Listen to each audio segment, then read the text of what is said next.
to Highland Showcase, bringing you a snapshot of life in the Highlands of Scotland. Today I'm out on the Cromarty Firth with the RNLI to find out a little bit about what they do. But first of all, let's take a look at what's in this week's show. Coming up on this week's show, we take to the seas with the Invergordon lifeboat and crew on a training session for an insight into their life-saving service. We visit Eden Court and see how it has evolved from one theatre into a leading arts facility. And Bridge End Primary School children write, perform and release their very own charity single.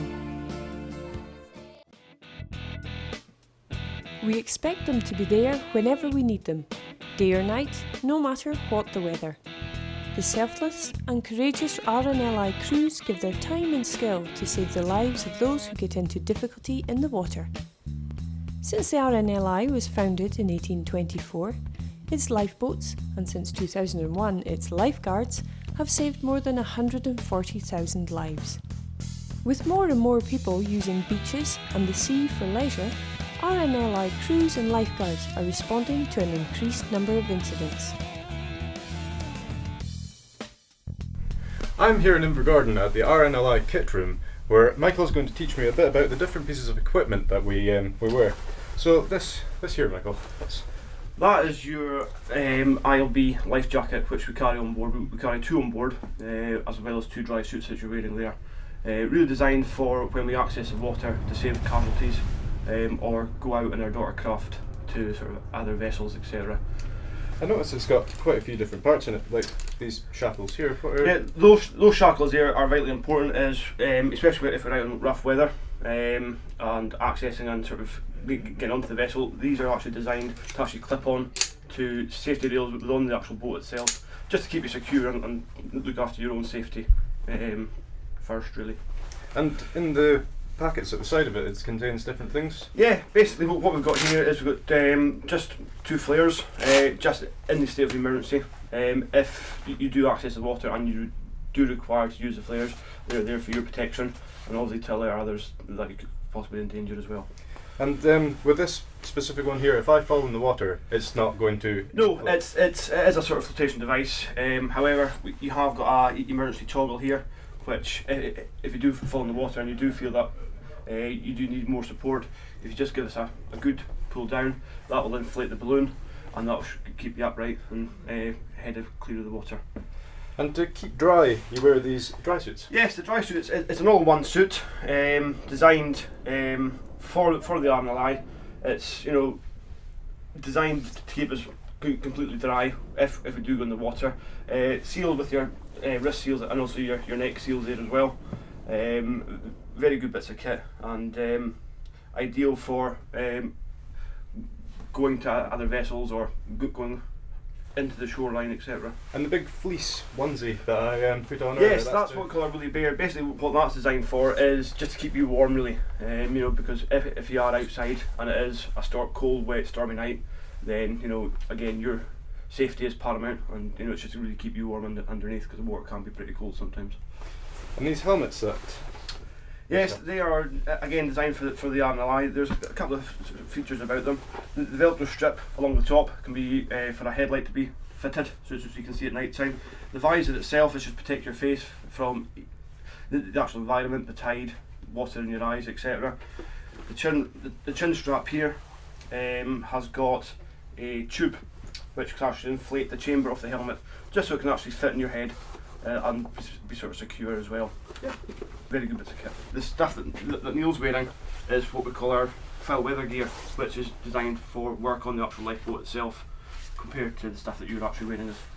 And Neil's wearing a different life jacket as well? Yes, this is our all-weather crew that Neil's wearing. Consists of three parts: the jacket, the trousers and also the boots. Neil's jacket is slightly different from yours. His jacket is designed to inflate when he hits the water, because it is designed to be actually on the boat itself. Neil's also got the actual toggle here as well, which will manually inflate one of the chambers for him to, if he needs topped up, for example. Again, Neil's got the two flares also pocketed, which are very easy access, and also the clip, again for safety across the lifeboat. So these are waterproofed, insulated, and yeah, these are what we call foul weather gear, a sort of foul weather suit, and all ALB crews have these because being an all-weather lifeboat, we can go in all weathers, so it's not all the sunshine. It could be force 10 gales, storms, etc. So that has been designed to keep us safe, keep us dry as well. And I see that you have them all set up, ready to. Yes, this is our kit room. So when the pagers do go off, we can come in, and we've each got our sort of dedicated bay where we can go in and just get kitted up ourselves, and then make our way to the boat safely. How long does that normally take? It looks as if it's set up for speed. Yeah, basically, we've got a very, very short response time. We don't know what we're going out to really. The actual nature of the emergency. So we come in here and we can get dressed in under about 35 seconds. We'll now join Heather back on the boat.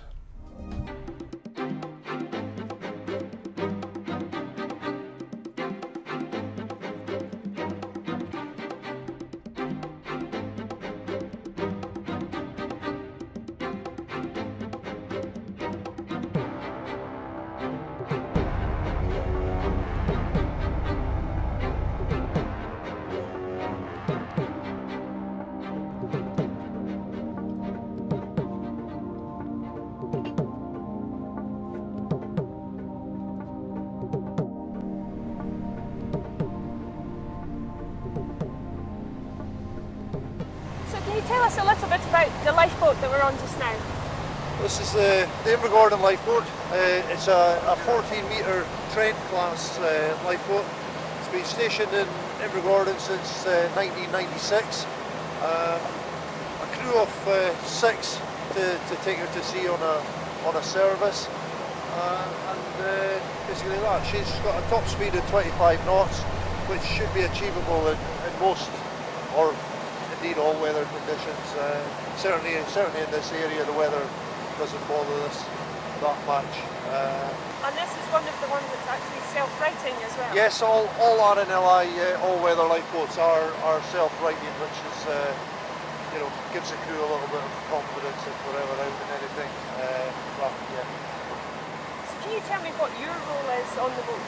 My role is coxswain, so my responsibility is for the boat actually on a service. I'm in charge. The safety of the boat's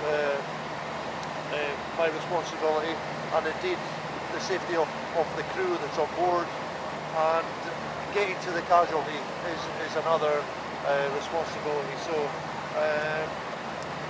going out and getting back safely, taking part, performing the rescue is all part of my remit, if you like. How did you get involved in the RNLI? I've been involved with the RNLI for just over 20 years now. Started as a crew member, basically because I worked locally in Invergordon. I live locally, and it made sense. My background, my interests are sailing. I do a lot of sailing in the area, so for me it's good to give something back. You never know when I might be in that position myself to need somebody to come out and rescue me.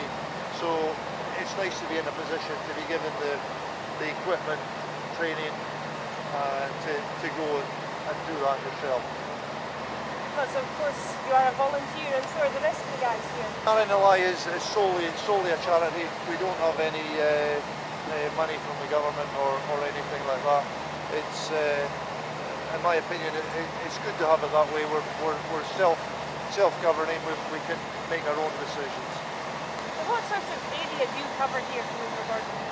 From Invergordon, we go approximately 18 miles due east to Burghead, and then if you draw an imaginary line due north that comes out at Brora, we've got flank stations at Bucky to the east, and perhaps Burghead is maybe the unofficial halfway point. So we'll cover to Burghead, and Bucky Lifeboat will cover to through Berwickhead from that direction. And similarly to the north, our flank station to the north is Glick. And indeed we've also got the inshore Atlantic 75 stationed at Kessing, and on occasion we've worked quite closely with them over the years, and in many respects the two boats being quite close proximity sort of complement each other on the incident that we're called to. Now, you're out on exercise today, so can you tell us what it is that you're going to be doing today? Just give the boat a run, get crew familiarity on the radar, the plotting, the navigation side of things, and indeed the crew work as well. Time on the water, time on board the boat, it all adds up to gaining experience. So we'll just run through a few drills today and just give you an insight on what we do. Marine Coast Guard. This is on our lifeboat, Invergordon lifeboat.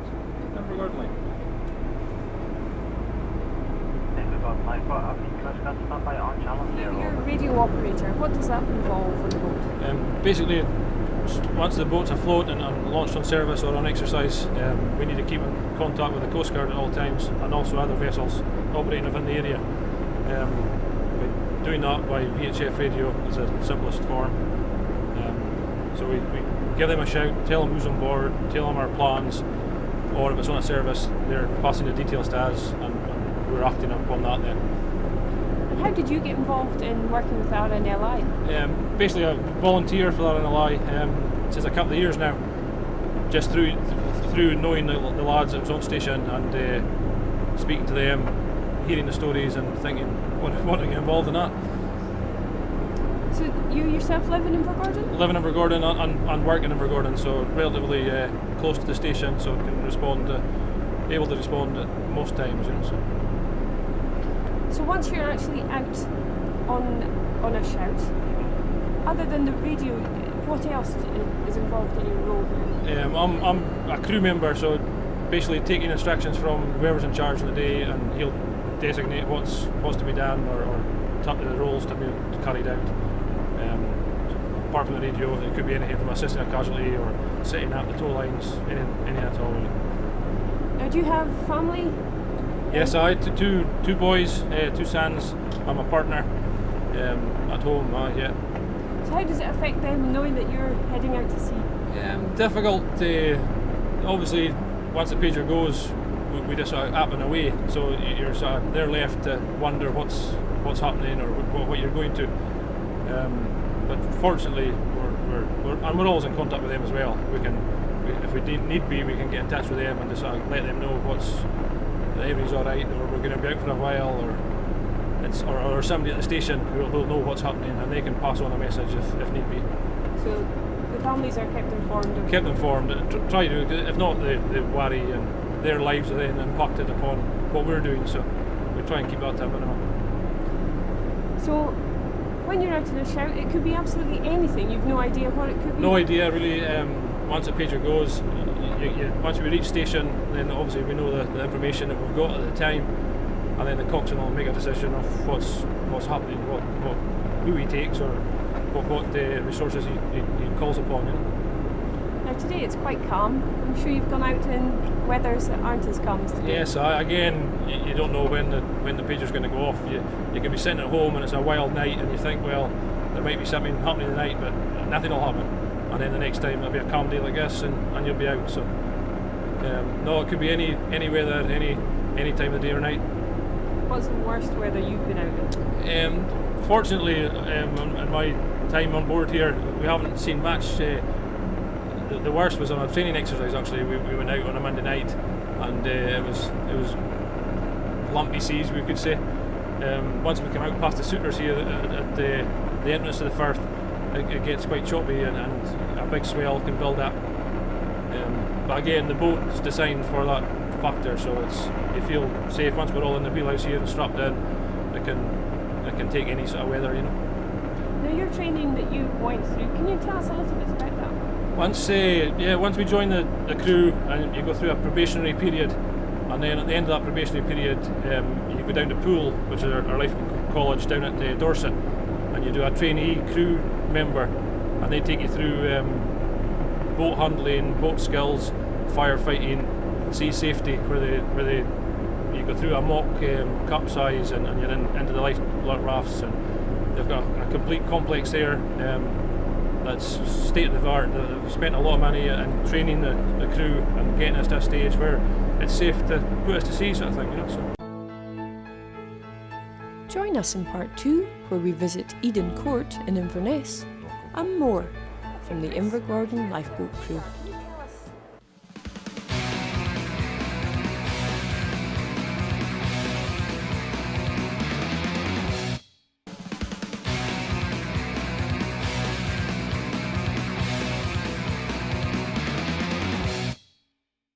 Theatre director Colin Marr is here with us. Colin, you've been at Eden Court for a number of years now.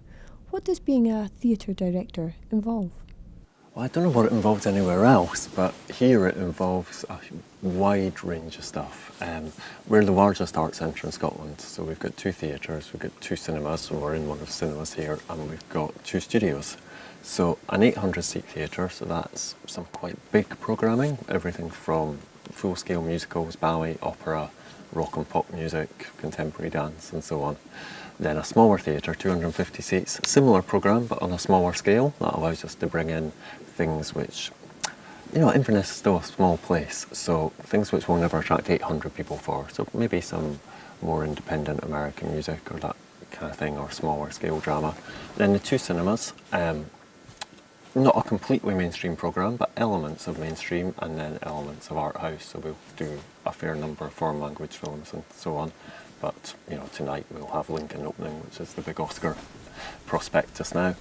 And then the 2 studios is maybe the most interesting and unusual part of the work, where we do over 60 different classes every week. So if you want to learn how to sing or act or dance, no matter what age you are, no matter how good you are, you can do that here. But we also replicate that all over the Highlands. So while we don't have the studios there, we've got a large number of staff who don't work in Inverness, who work in other parts of the Highlands, working in schools and after schools and so on. So that's easily the biggest arts education programme in the UK. Well, there are several opportunities in youth theatre. I mean, we do like children's theatre at different ages, so that would be covering, say, primary school ages. And then youth theatre begins when they begin to go to secondary school.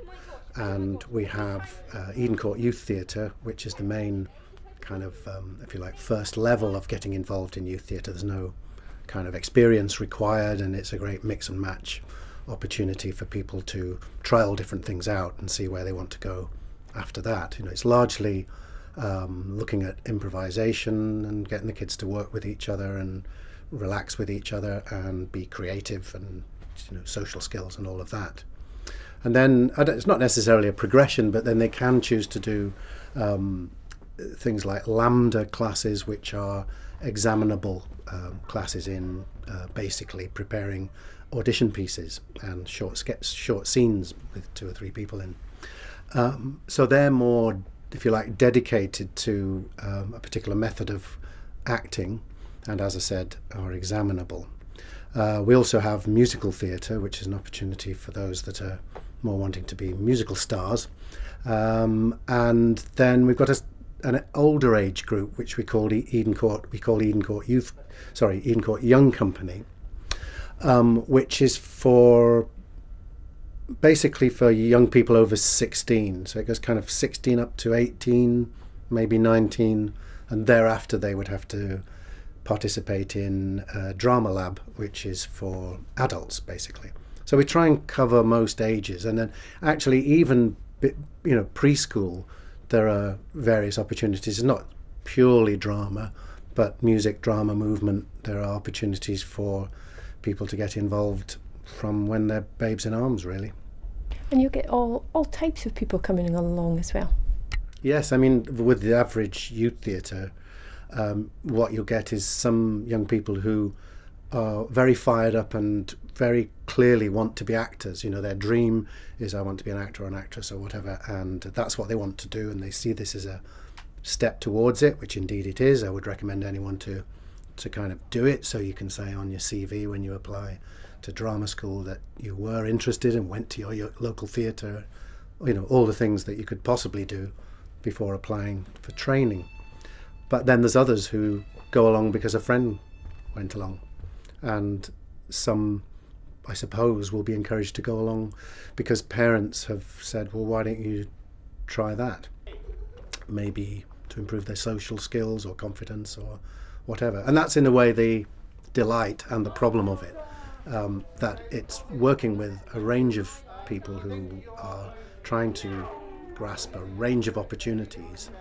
And really it does include just improving confidence, if one can say just, but it's a big thing in what we do, right through to helping somebody understand how to approach working on a part or a character or a play or whatever, somebody who might go on and study it at college or drama school. And we have to kind of hold that spectrum together, really, though, as I say, offer opportunities for more commitment.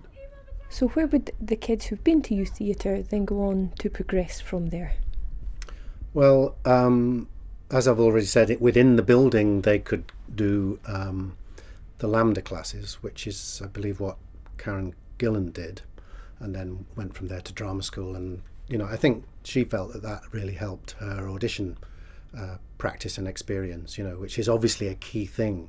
You know, there's a lot of luck involved in becoming that successful, but there's also a question of being really focused. And I think one thing that people can do from the general youth theatre is to focus in on particular skills, which is what Lambda does, and it's examinable, therefore you have to stay all year and you have to pass the exams, etc., etc. There are various levels of it, as there is with music exams. But then also we've known people who have gone from youth theatre, got confidence in doing drama, have gone to either Inverness College, where you can do drama to HND level, or they've gone to the Conservatoire in Glasgow, which is like a drama school, so it's specifically for training actors for the industry, or they've gone to other drama schools, you know, with that experience. And it's certainly an essential experience to be, I mean, even to get into a drama school, the one thing they want to know is, are you going to stick with it? So the only indication that you would stick with it is what you say about what you've been doing before you apply to go to drama school. So if you say, oh, I was in a couple of school plays, well, that could be good and you could be fantastic, but it's not a lot of proof that you've got sticking power. So if you said, I went to Eden Court Youth Theatre and then I did Lambda exams there, I was doing higher drama, which you can do here, it's another branch of what we do, then you've got a lot of evidence to take to training to say, I've been sticking with it. Because the last thing they want to do is waste a place, which could be on somebody very talented who can't stick with it, who thinks it's just dead easy, this. You touched there on the live events that you have here. One of them within the past 12 months was having His Holiness the Dalai Lama. I mean, that was a very, very unusual event for us. The Dalai Lama was coming to Scotland and they wanted to go to 3 places. I think he was being brought in by a coalition of Edinburgh churches, so he was always going to go to Edinburgh, and he ended up coming to Dundee and Inverness as well. Fantastic event, we were delighted to have that. But as you could imagine, a huge public clamour. We've only, what we did, 800 seats in the main theatre, and then every other space, the smaller theatre and the 2 cinemas, we also sold tickets for, and it was a live relay onto screens in these spaces, so obviously the tickets were a lot cheaper. We could have sold the tickets, I think, 10 times over. And obviously the event itself, for us actually, it just became a big security event rather than anything else, but for the public who were here, it was a fantastic event. And then we organised all the events that went round it, so all the kind of pre his speech, there was a lot of stuff on stage. And then afterwards we got the whole audience, including the Dalai Lama, singing Old Lang Syne, which was a great moment with all 850 folk winking hands. So yeah, lovely moment. Now, there certainly seems to be more and more big names coming to Eden Court. What is it that's drawing them up here? Oh, I'd love to tell you that it was all art and romance, and very occasionally it is, and sometimes we have artists and their agents on the phone saying, I don't know why they want to play Inverness, you only get 800 seats, but they fancy a few days in the Highlands. So occasionally it's that. More often it's the ability to deliver an audience. And it's that opportunity for people to sell 800 tickets. Sometimes we'll get someone like Michael McIntyre last year who's actually doing a warm-up. So he's doing a big arena tour, but he wants to try out new material on a smaller audience. And we've got quite a good reputation for that, especially as a lot of the mainstream press don't seem to have clocked that we even exist. So he can come up here, do his material without getting a review in the national papers. So if some of it doesn't work, it's a bit safer to do it up here. So that's good fun. So with people like him, we often get a first chance to see new work. Now, over the past few years, the Eden Court has gone through a massive revamp.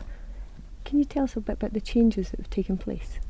Yeah, we closed from 2005 till 2007, so just over 2 years we were closed for, and did a massive refurbishment and new build project. So it's a strange building, and you'll see from some of walking around it. It started in the 1800s as a home for the bishops from the cathedral next door. The first bishop here was called Bishop Eden, and that's why we're called Eden Court. And then in the 70s, a theatre was built, and all the dressing rooms were put into the old bishop's house. So for the first 20 years of its life, 30 years of its life, Eden Court was one theatre and one cinema, but the cinema was in a Victorian room which didn't really suit it. So 5 years ago now, we reopened with the second theatre, the 2 studios, and the 2 purpose-built cinemas. And that obviously made a huge difference to what we could put on, the variety of stuff we could do. And we also refurbished all the public spaces, so we kind of brought the restaurant and the foyers out of the 70s and hopefully brought them into the 2000s. And it was also great to restore the Victorian building, and because it's a beautiful building. Great architect who built Skibo Castle and a bunch of other highlights of Highland architecture, but the building had been wrecked by the 70s theatre architect, so it was lovely to bring that back into, make it the building it should be, and it provides us with great meeting space and conference space and so on. We also managed to build new accommodation for artists, and that's often quite a complaint when theatres refurbish, but the dressing rooms are still terrible, so we got round that as well. We now have great dressing rooms. Something that you've held here for the past 10 years as well is the Inverness Film Festival. Mm-hmm. Film Festival, yeah, as you said, it just done its 10th year. It was a strange festival. It seemed for the first 5 or 6 years we were all going, is this going to work? And then suddenly, I think it was year 6, might be year 7, it just took off. And this year has followed the same pattern as the last 3 or 4 years. Just about every screening sold out.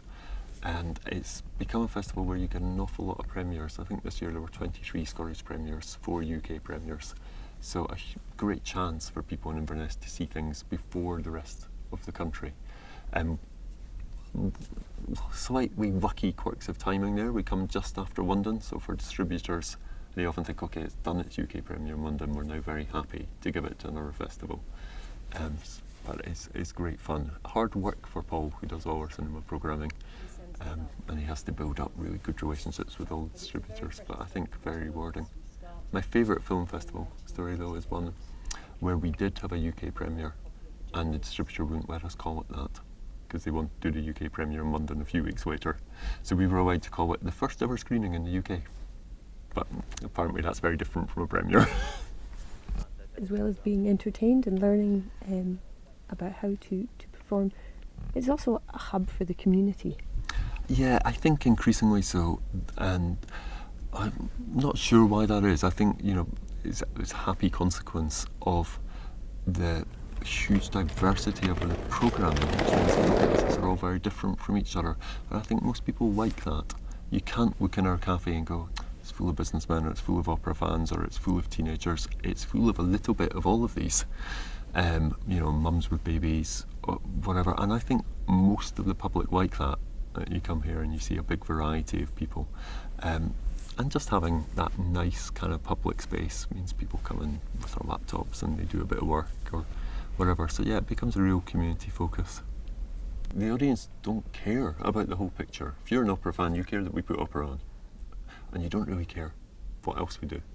And that's true for everyone. So if you asked 100 folk out there what Eden Court was, I think you'd get 100 different answers. To me, because of the variety, what we aim to do at Eden Court is provide something for everyone. So if you live in the Highlands, I want you to look at Eden Court and find at least one thing you want to do every year. hopefully far more. Okay, Bruce, we're here at the radar. Can you tell us exactly what you visit here? The radar is an aid to our navigation. It's going to help us pick out targets, things we might hit, things we might be searching for, things we have to avoid. Anything from a navigation buoy, which is going to help us navigate through a channel, to any traffic in the firth itself. Just now we've got a couple of tankers out to our starboard side, which will be showing up on the radar. We can make sure our course is not going to run into them or give them any cause for concern that we might affect their ability to navigate the water safely. It will also help us pick out land features, which helps us put our position on a chart. Normally we use a chart plotter, which would basically a satellite navigation, which shows exactly where we are in the sea. In the event the chart plotter doesn't work, we have to rely on the chart itself, and the radar will help us do that. Improve visibility. We've been out quite a few times this year in fog where our visibility has been less than 100 metres.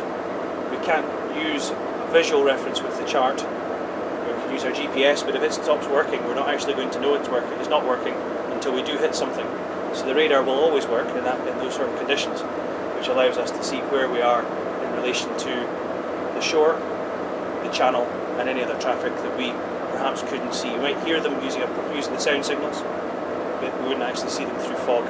Also at night, poorly lit or small boats are very difficult to spot. The radar helps us do that. Join us after the break where Ronnie goes overboard and we meet some enterprising primary school pupils from Oness.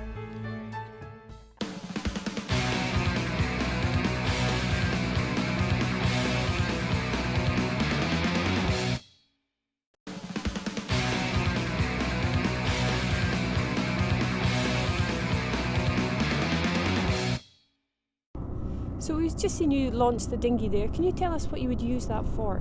Yeah, sure. We use the XP, as we call it, the powered dinghy. It's a daughter craft which is stowed on board, and we inflate when we want to use it. We would use that for going into shallow water or areas that are constricted in size, depth, as I've already said, that the main lifeboat can't get into. Possibly recovering people from a shoreline or maybe even passing a tow line to a boat that's on the beach. And we're going to see you do another exercise just now. Can you tell us what it is that you're going to be doing? Okay, we're going to do a simulated man overboard exercise at the moment.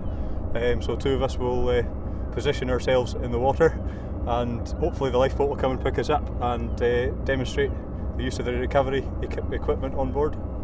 So this basically gives you practice for recovering it in a real life situation? Yeah, we practice for recovering casualties from the water, but also crew members that are unfortunate enough to fall over the side. Hopefully that never happens. That's it, you need to be prepared for every eventuality, I suppose. Absolutely, yeah, we train for the worst and hope for the best. So one of our presenters, Ronnie's actually going to come in with you? He is, yeah, hopefully he's got a watertight dry suit and he'll be coming in for a swim with me. And we'll see who gets recovered first. We had a wee look at the temperature, and I think it's 3.3. Yeah, the water's quite cold at the moment. There has actually been ice floating on the water in certain areas. So yeah, it's very cold. We're wearing dry suits, as you can see, and we also have a thermal suit on under the dry suit, which will hopefully keep us nice and warm. But the name of the game is not to be in the water for very long. Now, if you didn't have the dry suits and the gear that you have on, yeah. You know, obviously hypothermia is a big problem. Yeah, absolutely. Yeah, hypothermia would set in very quickly with the sea temperature just now. You'd be starting to see or feel the effects of the cold within 5 minutes or so, and you would really struggle to be able to function properly. You wouldn't be able to hold on to things, and it would get progressively worse so that you wouldn't be able to speak, and your body eventually loses the use of all its functions, and unfortunately that's how a lot of people drown. So we hope to get you out before that. I hope so. I want to go home for Sunday lunch. Let's be ready for the man overboard exercise. So Ronnie, just a few last minute checks we are kept before we go in. Obviously don't want you getting wet, so we'll check your zip. It's fully done up. You've been shown the use of the life jacket, and it's fitting you nice and snugly. If you do need any extra buoyancy, just pull the tag there and it will inflate, give you 380 newtons of buoyancy, which is quite a lot. When you're jumping in, if you keep your nose pinched with your hand and hold your right hand down, if you don't mind. You can put the visor down as well if you want, stop your eyes getting wet, and ready to go. going to go slow ahead with the boat just now and we'll jump in.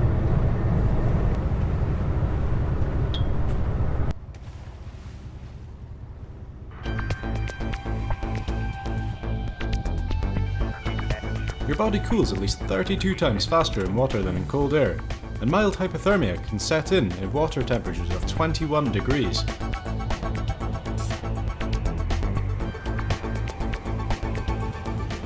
The impact of cold water can have a dramatic effect on your body, stressing it immediately, from the first breath to the quick onset of numbness in your extremities. In cold temperatures, your chances of survival shrink from hours to minutes.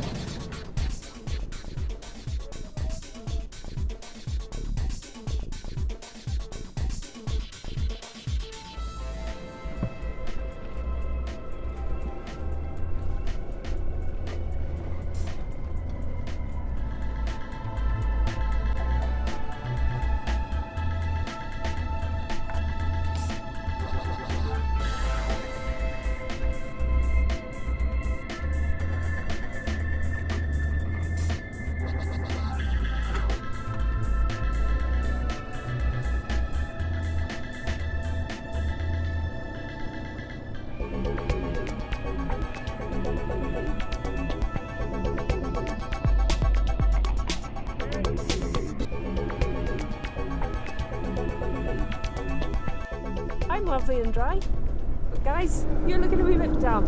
How do you feel, Ronnie, after doing it? Hands are a wee bit cold. I think, Coffee, guys? Oh, thank you very much, Bruce. I think I could do with a good cup of coffee. Oh well, unlucky. Yeah, the sea's quite cold at this time of the year, and I certainly wouldn't want to be falling over any ships. So, you're doing a very good job in rescuing the people that do. Thank you. Now, obviously, under that wet gear, you are dry. We spoke earlier about you having the dry suits on and that making a big difference. Yeah, absolutely. Yeah, the suit itself has very little thermal properties in it. It's what we're wearing underneath. So we're wearing quite a thick woolly suit, which we call a bear suit, on top of our normal clothing. So when we strip off the wet dry suit, hopefully we're nice and dry underneath if the dry suit is intact. And a good cup of tea and coffee to warm you up. Yeah, that's the most important bit of kit on board is the kettle. And Bruce is doing a very good job with He it, I certainly must is. admit. So Ronnie, you're saying you wouldn't like to fall off anything into this water? No, not unless I was wearing a good dry suit or wetsuit. I certainly wouldn't want to be in the sea at this time of the year. Are there many people out sailing at this time of year? Not too many in this area. We saw a lone sea kayaker going along the coast just a few moments ago, so you do get some people out on the water. You've always got the commercial fishermen doing their job, as well as the commercial seagoers. We just saw a dredger just up ahead of us there. So there's always people out on the water. You just never know what difficulties they're going to come into. And the wind chill must be a factor as well. It is a little bit. I'm sure Ronnie's feeling it as well. You can feel it on your face now that we have a little bit of salt water there. Not too much of an issue today because it's quite a still day and the sun is out, so you are getting an ever so fine amount of heat from the sun. So Ronnie, what does that feel like just now? Wet face? It feels fresh, wakes you up. But even though you are wearing all this gear, the chill must still affect you. Yeah, you do feel the cold a little bit. My hands are starting to feel the cold, even though we're wearing these lovely wetsuit gloves.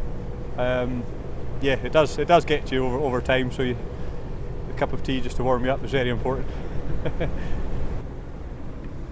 So as we leave these guys to their cup of tea and to get all warm, we're going to go now and take a look inside the boat and see what all's in there.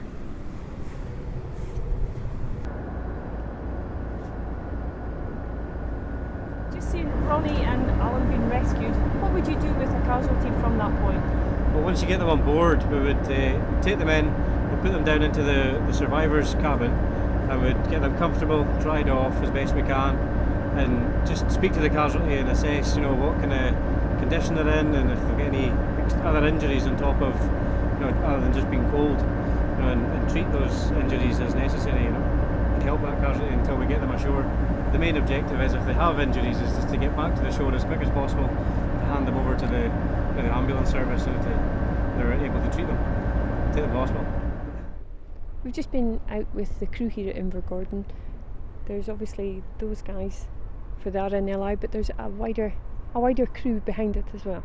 Absolutely. I mean, the crew on the lifeboats here are very much at the front line of what we do in terms of saving lives at sea, but it's important to remember the fundraisers and the other roles like volunteer press officers and lifeboat operations managers that kind of, I guess, don't get so much of a showing from the side of the lifeboat. But we, rely, as a charity, we rely entirely on voluntary donation from the public. So those roles are equally as important as the guys who go out on the lifeboats. Now, obviously, the guys are called out quite a lot. Can you tell us a little bit about the figures behind that? Yeah, so in Scotland, we had 1,008 call-outs last year, shouts altogether across the country, and that resulted in 1,055 people being rescued. So it's a significant number of people that we attend to every year. That was the figures for 2012.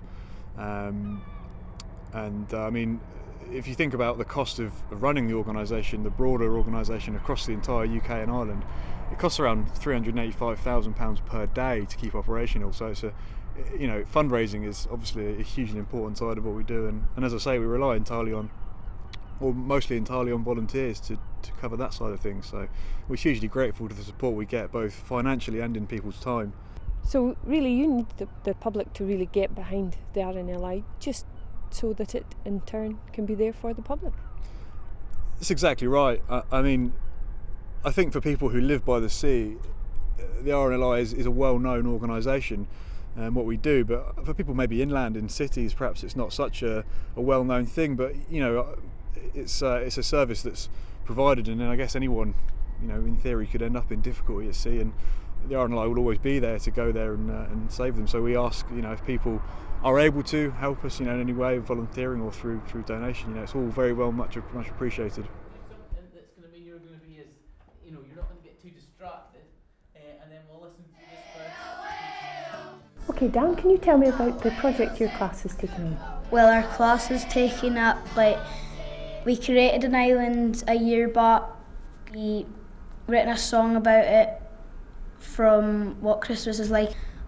We came up with the island to see what the adult world does and how it works. And we came up with a song just from the characters that are on our island. And Shona, you've taken the song a step further. Yeah, after we wrote the song, we went up to the North Highland College to record and to orchestrate the song. We went up in two groups, so a smaller group went first and they just recorded the backing track, and then we all went along to record the vocals, and we had two groups in that group, so there was a boys specialist singers and a girls specialist singers, and they just recorded the whole song themselves so that it would be easier to mix the tracks. And you've recorded it for a very special reason as well. Yeah, we're supporting children in need with it, and we just hope that it raises lots of money for them. Making graphics and everything that goes along with it, is that correct? Yeah, to publicise the single, one of the parents, actually Shona's mum, she's come in to help us make a video to go along with it. It's including as what we were doing down there, and some characters and animals and stuff from our island, so that's pretty good. And we're trying to make posters to publicise it with the help of our art team, woo! Who are hopefully going to draw awesome things and help out the marketing team. Is today the first day that you heard the different mixes that the students did? Yeah, we heard the sort of master kind of, first edition one, but we hadn't heard the different mixes made by the students. And was it good to hear all the different ideas that they came up with? Yeah, they were. We didn't expect them to be that much different, but it was a lot of different ideas in them. And as a class, you were deciding which ideas you liked, and then the students are going to remix that for you. I think so. I think they're trying to combine all the things we liked and trying to take out bits we didn't and get some extra Joe the Johnny in there. So Joe the Johnny was definitely a favourite. Yeah, he's our local celebrity.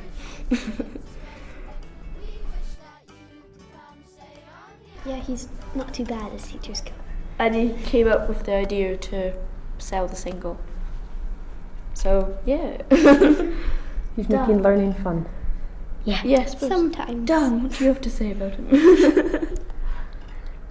He's awesome.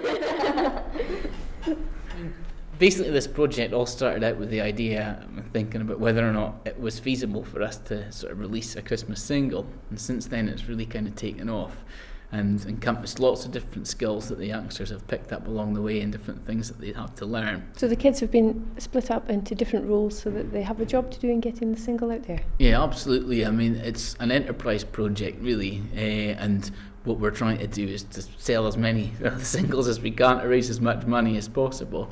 So they came up with a business plan together, and we talked about the way that businesses are structured and the different departments that there are. And so they've all now got sort of different teams that they're working within. So there was the production team, and there's the film crew. There's a team that are doing sort of press relations and marketing and so on and so forth. So we've explored the roles of those different groups within a business and applied that to what we're doing with the single. And they've had their first critique of the single today. Yes, they did. They had the chance today. The different students from the college who have done different mixes brought them up for the youngsters to hear, and then they got some feedback today, and the students will no doubt take that feedback away and improve on already fantastic work. The cooperation that we've had and the help from the North Highland College has been absolutely fantastic and really brought the project to life, really. We've also been really, really lucky. One of the parents has come in and helped us edit a video together, and so they've learned lots about sort of IT and the skills and the human aspect of the whole process as well. So it's been a really, really valuable experience. So we're just now very excited seeing how the whole thing will work in the charts, I suppose. Number one? Oh, aye.